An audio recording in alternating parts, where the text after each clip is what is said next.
بسم اللہ الرحمن الرحیم۔ رسول پاک صلی اللہ علیہ وسلم نے فرمایا قیامت سے پہلے صرف مخصوص لوگوں کو ہی سلام کیا جائے گا۔ تجارت عام ہو جائے گی، یہاں تک کہ بیوی کاروباری معاملات میں اپنے شوہر کی مدد کرے گی۔ رشتہ داری توڑنا، جھوٹی گواہی، سچی شہادت کو چھپانا اور لکھائی پڑھائی تعلیم عام ہو جائے گی۔ رسول پاک صلی اللہ علیہ وسلم نے فرمایا، حضرت انس رضی اللہ تعالیٰ عنہ سے مروی ہے کہ رسول پاک صلی اللہ علیہ وسلم نے فرمایا، جو جمعے کے دن 1000 درود پڑھا کرے گا وہ جب تک اپنا ٹھکانہ جنت میں نہ دیکھ لے اس وقت تک اسے موت نہ آئے گی۔ حضرت ابن مسعود رضی اللہ تعالیٰ عنہ سے مروی ہے کہ انہوں نے زید ابن وہب سے کہا کہ دیکھو، جمعے کے دن 1000 مرتبہ درود پڑھنے کو نہ چھوڑنا اور یہ درود پڑھا کرو۔ رسول پاک صلی اللہ علیہ وسلم نے فرمایا، تم لوگ نہ اپنے لیے بد دعا کرو، نہ ہی اپنی اولاد کے لیے، نہ اپنے خادموں کے لیے اور نہ ہی اپنے اموال کے لیے۔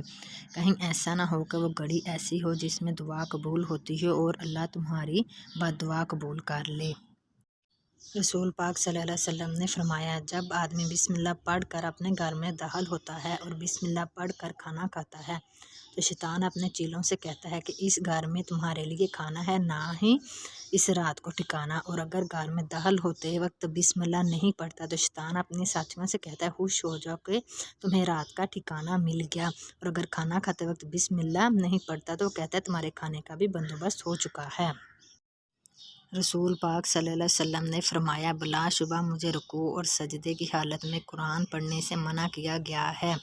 جہاں تک رکوع کا تعلق ہے تو اس میں اپنے رب عز و جل کی عظمت و کبریائی بیان کیا کرو، اور رہی بات سجدے کی تو اس میں خوب دعا کیا کرو، یہ دعا اس لائق ہے کہ تمہارے حق میں قبول کر لی جائے۔ رسول پاک صلی اللہ علیہ وسلم نے فرمایا، حضرت عبداللہ بن مسعود نے بیان کیا کہ ایک شخص نے نبی کریم صلی اللہ علیہ وسلم سے پوچھا، کون سا عمل سب سے افضل ہے؟ نبی صلی اللہ علیہ وسلم نے فرمایا کہ اپنے وقت پر نماز پڑھنا اور والدین کے ساتھ نیک معاملہ کرنا اور پھر اللہ کے راستے میں جہاد کرنا۔